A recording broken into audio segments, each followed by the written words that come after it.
O le launga i le suafa o le tamā le alo ma le angang pa ia. O le autū lea e whātonuina mo i tātou le nei tae au e whapea. E tonu whamasinonga le tua. E tonu whamasinonga le tua. E le whaingo fie i le soifua whale tangata o le tua.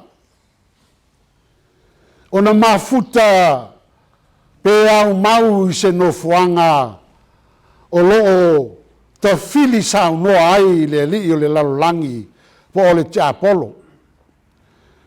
O lona winga o lea whamtalanga. E ese le whaingata o le tātou soifuanga malo tātou ola pe awhai o lo tātou lotolotoi i le mea o lo o iai le li o le lalolangi. O le tala le sa tātou whaitauina i le whenga inga tuai.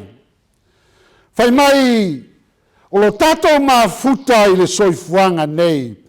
O lo iai le whao sosonga. O lo iai mea e whaabaiwa iai lo tātou wola. O lo tātou langona ina le leo. A ili le pū o na tātou wifo lea ma tō tutuli i tupua. E whapea foi le whamtalanga, e tātou te wheo ai ma tilo, ma tātou vava ai, ma tātou loa atu, lea asa o leo ngā umu, whai mai e whawhitu lona asa. E whapea nā le ata lea sa tupu i Papelonia, i le taimi o le whatawhianga o le nu o Israel. O le ata lea e taoto ai i le tala Isaia. O le taimi o lo iai Israelu i Papelonia i le whatawhiaina o le nu, i lalo o le vainga po le pulenga Nebuchadnezzar.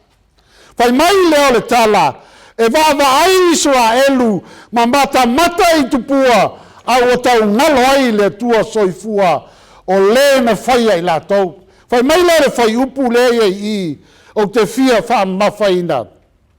O au le mua ma le muli. E le ai se tua e tutusa maa. O le tala lea le tua sa wha maa losi ai il perfecta ina ia tau atu ia Israelu. Po whea lava e polonga ai le tangata filifilia. O whea e mawhatia ai lona atani ma lona awhine. Whai mai le tuspa ia aua tau te whewhe, aua tau te matau, o te sau e whaola ia te tau. A tātou wāwa aila ia i le atalea. O lo whape nāna tātou mata i le tala ia me sako ma te niko. Oi whelengo le sita malo.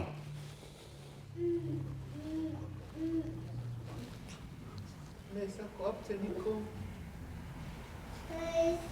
Mai. Sakaraka. Wa levan ko. Levan tātou whaitau tuspa ia le la atole i tūlae. E le maua mai le ingol te malo. Sakaraka me sako ma te niko. Whai mai le moli mau o tuspa ia o tātou mautinoa mai loa. I le tāpuai ma le ifua nei au auna i le tua. Ma la lato moli mau.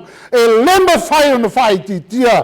Lo lato tau i lo lato o tua soifua. Ai whai mai na wala ngona i le nuu. Ma momoli o na whai mai le o le tala. E lafo i le lua o le ona. O le tala o tātou malama. Whai mai e tuina i le nuu i le lua o le ona. Ai a fio mai le angelu. E pupuni ngutu o le ona. Ai whaasao au nā le tua. O lana winga, o i nā lai whamatala mai ai, ia Israelu, auane au tau whiwhewhe, auane au tau mātatau, i le li o le lalolangi, a wā au te iate au tau, i a soumba i le au noa.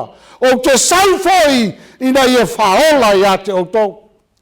Whai maile tala i a tānielu, e whaasa leo ngā aumu i a whawhitu, lona asa.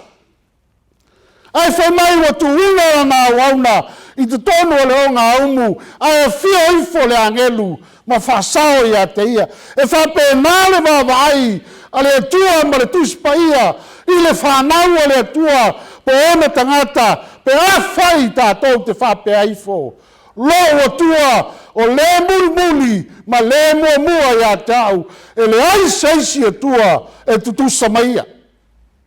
Tala le ai saia le taoto i le whengainga tuai sa tātou whaitawina. Ona whai mai le atua Israelu ia mau to vai le ana o no filifilina e fai ma moni mau o le iaio o mai puapuanga tia o le ato moni mau lea e mo moni atu i le lalolangi ma wha matala o matau tia ma le sisili ese o le atua le tātou te au au nei ai. Kai mai le tala i seia e lafo o tau le afi pe tau te ufo i le afi ai tau te le mu ai. Ai sa, o loa ia te oe le tua e apele pele ina lau soifua ina oe moli mau o le atua o le iova au o le soifua pea e le aiso na amatanga e le aifoiso na ngataanga. A tala nola i saia ma tatou vava ai le whenga inga fou o lo ta oto mai ai e pei o le autu o le nei aso e tonu whamasinonga le tua. A tatou ui le ala i le upu whamasinonga o na e mauti noa lea ua tatou vava ai i le iunga o le nei lalagi. Lea sa tatou whaitawina le mataio. Whai mai o le whata oto sa whai e Yesu. Lai wha matala i whai upu e luas fulu ma le wha solo anga i lalo le tonsi fulu. O uma le wha matala i Yesu whai mai. O le atali, o le lulu saito, na ia lulu ina le saito.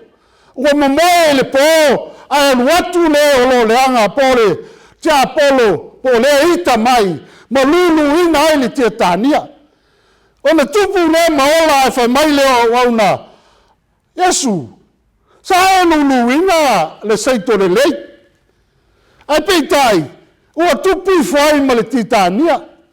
O aina na whaia le mea. Whai mai le whamtalanga a le tuspa ia. O le moli mau whai mai Yesu. O le e ita mai. O lana winga. O le tātou sisio manga. Tātou te ola whatasi. Ma e ita ia te oe maa. Awa ne iaiso tātou manatu. O lo saunga le mua le tātou wholaunga. Ele ai.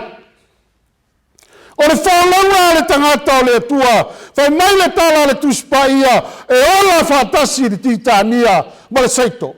Tātou te tutupu whatasi, ma e ita ia te tātou, le taua o whanaua le o le anga. Whai mai leo le tala le auso, Yesu, whamatala mai a te imato. Hale winga o le whatauto le sa e whitalai. Whai mai leo Yesu, mo mua, lulu saito le lei Yesu Keriso po le atari o le tangata lona lua o le whanua e whatusa I le lalolagi o lona tolu o le saito le lei e whatusa I tangata o le malo le tua o lona wha o le titania o le whanau e o lo leanga po le o lo leanga o le ita mai o le tia apolo o le sele-selenga o le ngataanga o le lalolagi o e sele-sele o le anget po angelu o le atua. O lona winga la, o na whai mai le autu, e tonu whamsinonga le atua. O lona winga o lea whamtalanga, o le ola o tātou vava ai, ma mata I le unga o le tātou ola, po whea le mea tātou te iai. O lea o mai I le atua ia te oe, le whiwhilinga I lo loto, pe te ola o le titania, pe te soifua o se tangata o le malo le atua. Wai mai leo le whamtalanga. A ola I le iunga le laulangi. Po le whamasinonga le tau e le autu. A ola le taimi o le whamasinonga. Wai mai le moi mau le evangelia I tutu ese ai ma moe moti. A le whai mai le tala mātaio e whaaputu ai le titania o loa ma mawhale tau tala mātaio I le titania po le whanau o le o leanga o loa whalave lave I lau mori mau I le tua. O lea le mea nai whalave lave ia te oe I lou tautau o le atua soifua, ona e mauti loa lea, le titania le nā o lo tupu i o au tafa. O mai leo le tala a Iesu. A oi na wina mai e le tua ana ngelu. E whaapotu le titania, ma le lafo i leo ngā ungu asa, e susunu ai, o lo i ai le tau whaitangi a we, ma le lili vau o nifo. Le mori mau leo na mai, e isai e le whengai ngatuai, ina ia e ta ofi mau i le wola, le atua na whaia oe, le atua na whatauina oe, le atua na te tausi a te oe, o e wā vea o lana whanau. Kai mai leo o le tala. A ola le taimi o le whamisinonga.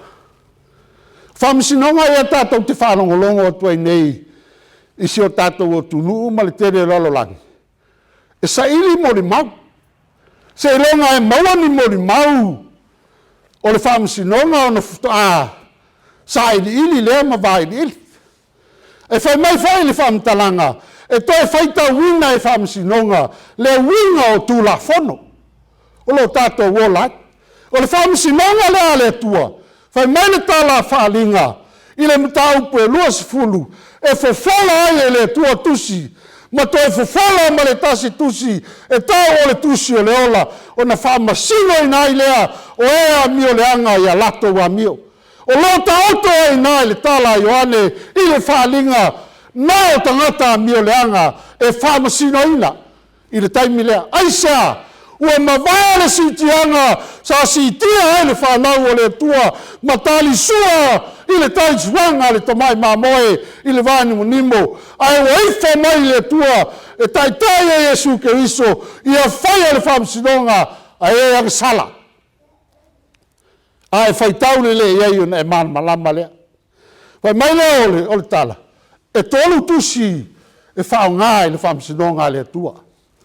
O le tusi mua lai mo le mau ai malaki i run tau pe tonu. A le whai upo e sifulma le ono. Whai mai wa mui le nua iso a elu. La se mea pe ai se a o whapea mai ai le tua ia te tātou. I le whai upo e sifulma le tolu se iau, le sifulma le lima. O lo ta oto ai le mui o le nuu i le tua. O le whai mai leo le tala. E iai e matau i le tua. Ua nao le sao. Ua nao le vivi i le tua, o na whai mai leo le tua, wana whafonga ina. O na tusi le tua o le tusi, e tau e moli mawai i e matau i a te ia. O le tusi le tau o le tusi, e whamanatu ai, lau tau tinonga i le tua. O lau manu mau i le tua soifua. O lau tau tinonga ia Jesu Keriso. Lau ali i malau whaola. E whamau mau i le tua i lana tusi. Lua o tusi e whola i whamsinonga. Tusi paia. Le tusi paia lea whai mai le apostolo o Paulo. O tusi paia o malava e mai le anganga o le tua ia. E a ai whatonu ai le ametonu. O lona winga, o mea uma o tātou soifua, ma ola ai le nei soifuanga, ua uma na mai e le tua, e ala i lana tusi paia. O na whewhala lo lea ma le tusi o le ola. Whai mai lo le tala Ioane, a whai e leo i ailo i ngoe le tusi o le ola. Lafo oi le afi. O le facility, ua tusi lo i ngoe le tusi o le ola. E whape whanau i loa, ua tusi lo i ngoa le tusi o le ola. Wai mai le tala le tusi pa ia, o e tau tino na mali Jesu Keriso, na toi whatuina mai e le tua le tamā, o e nā le atali o le tua. O lau moli mau, o e na while le tua, e te alu e moli mau le lofo le tua, ma tau le anga le lei o le tua i le lalolangi. Na mai leo le whamtalanga. Le sa tātou whaitauina. A uma ona lafo pe sunuina le titania. O na whapele o le tala. O na pupula ai leo le ami o tonu o le tua. O lona winga o le whamtalanga. E muai whamama e le tua. Le tia apolo ma na au. Ma le leanga ma le lalolangi. Whatoa whasusunu mai lana ami o tonu. Ai se a. Nei sulu mai le me tonu o le tua, ma sulungia ai le tangata a mi o le anga. O te manao e tau i dea te o tau, ma au, e le suluia i tātou i le ami o tonu o le tua, pe a whai tātou te tu mau i le anga sala. E leo se tala e toi tau whamatala. Whai mai le moli mau o whai mai au au na, Iesu amata o e vele le titania. Whai mai le tala Iesu le ai, tupulua ai pea se o il whamsinonga le tua. Ai sea, nei tau sei le titania o na manunu ai lea ma le saito. O te mnaa tātou te moli mau whatasi, o lo tātou wola whatasi, ma le o lo leanga. Ia mata ala, mau mata alia, po whee osa mai e le fili, e whawai vailam tau tinonga, e whawai vailam tau puai le tua. Leanga lea tātou te ola whatasi. O nai te nofo mai e te leo iloa, po sa uso nai au tafa po lau tua fine, po lau tina ma lau tamao se titania. Po le whai o te launga atu, a wao o se titania, e oti ei lo nganga. Pe mai le tala le tusi, tupunua ai pea. O lona winga lea whamtalanga, whai mai e su, i le Ioane o lona mta upu e iwa. O le mea lea no au sau ai le lalolangi. Na o sau e whai le whamsinonga. O le tala le tua e mta upu e lima. Whai mai le tala, au le whamasino, a wae le whamasino le tamai se tasi, a e wai e tu i le atali le whamsinonga o malawa. O lona winga le whamtalanga, o le tamai o na whamai paepa, a e whai ana luenga Iesu Keriso, o ia o le whamasino, o te manao whai loa ia te oe, au e te tusilima, au e te whamasino eina se tasi, le anga o le ngā luenga le na sawa Iesu. Au o tātou te whaia. E le se tā tiute, ma se tā whi au po se tā ngā luenga, lau whamasino sino ina o le ola. Ta oto e le tua, e iai le taimi o lana whamasinonga. A o lana whamasinonga, e lafu ai ma le titania le afi. A whaia tātou o whanau o le tua, tu mau i le ame tonu o le tua, ina ne ia whaina i tātou i le asa o le o ngau. Le o e ka le sia, i au tau loto tele le tua. Ma mai le tala a Iesu, ua fuai mai foi a te au le pule, ina i au whai ai le whamsinonga, a wā o le atali o le tangata, ta upu e lima whai upu e luas fulfitu. O le pule wā mai le tua le tamā, Iesu e whai e oe le whamsinonga. O le whaaloalo, ma au tiu te tauave, o mea ngā mai e le tua ia te oe, e whaasanga le muai lau soifua, wa ifo ia te oe. Whamasino oe ia te oe, ai au e te whamasino ina le tasi. Ai sea, nei le aise ngā luenga Iesu Keriso e whaia. Ai au te mnau fo e tau ia te oe, le anga e le aise ami o tonu ia te taua. E lema whai mta whamasino ina se tasi, le anga oe mau o le tangata anga sala. Mai le apostolo Paulo i le kalesia i Roma, a wā sala tangata uma lava, ma ua le o ai le vi inga mai le tua. A whai mai le tu e tonu whamsinonga le tua. Aisea, le anga o le tua na whai oe. Le tua le whai mai Isaia, tātou oe tau le langi, o ia na whasau loto ina i tātou, o ia na ia whatau ina i tātou mai le sala, ma tātou iai i le ola e whawavau o ta pena ina mo ia. O lo ia ta pena ina, le tali suanga le tamai māmoe, e whai ei le ea. Mai le tala le apostolo i le kale sia kolnito, e le tutupu me ia, se i vanga nā, ua mawai le tete ese. O le whamasinonga le tua, e whaatali se ia mawai le tete ese, po le sitia o rau keusiano, o e me taritonu ia Iesu Keriso, i le langi, po le vani mo nimo, e whai e le launga atongi il tamai mamoe, ma tari sua ai malana au pa ia. O no whatoa o lole e ni whamasinonga. Au te manao e tātou te ola mau sali le tua. Pe iti pe tele se tātou mafutanga po le tātou ekalesia. Au te manao e whailoa ia te tātou uma. Ta ofi mau le tua soifua. Aua te la whaai le tua pe a e whawhitauli. Pe maua e ni pōpua ngā.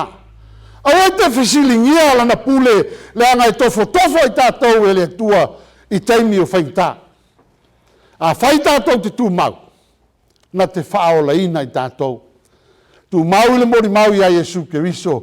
O le alo le tua soifua, le ai whai mai ai peteru. O oe o le alo le tua soifua. Ai tātou te tau tino whātasi.